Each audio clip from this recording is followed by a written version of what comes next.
कुछ गाएंगे तो गुनगुनाइए ना, मैं साथ में गाता। हाँ ये गीत गा दीजिए वाला।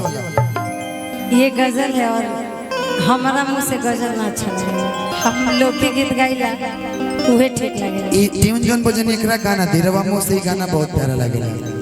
उनका मुंह से हमार छोट को जन कि दिल चुरावे नया आ जाइए। उनका कि दिल चुरावे नया वेला उनका,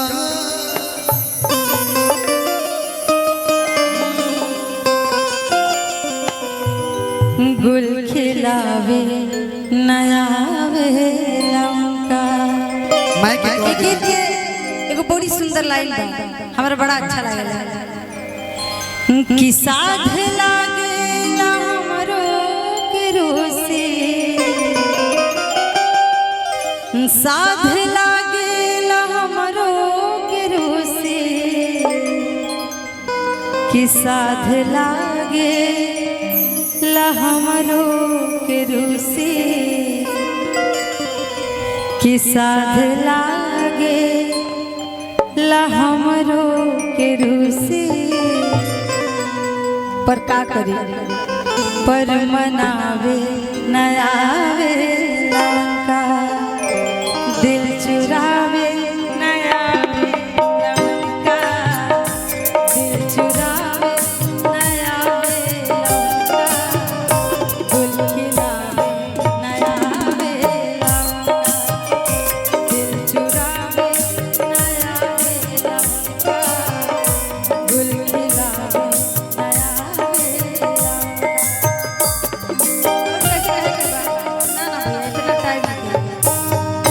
बात के तार लगा ले दिल से,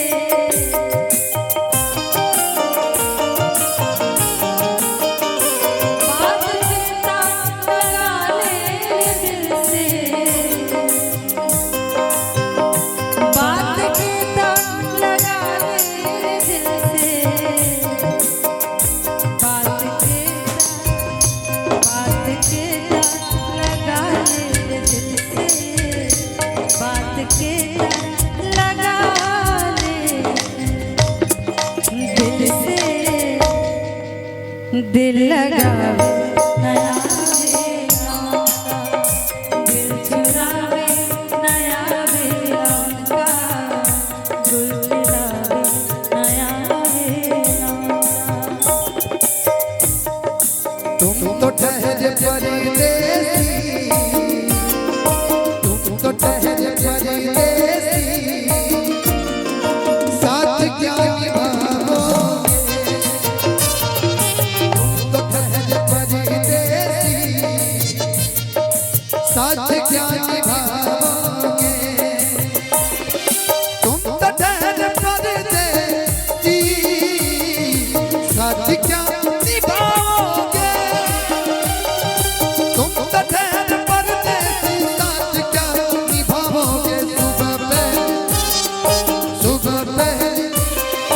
सुबह पहली गाड़ी से घर को लौट जाओगे।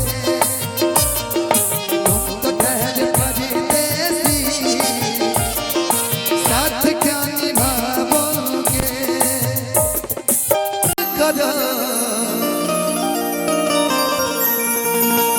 तोहरा लइका के एगो लड़की मिले तोहरे जैसन, शायद तब तोहरा पता चली धोखा के दर्द होला कैसन।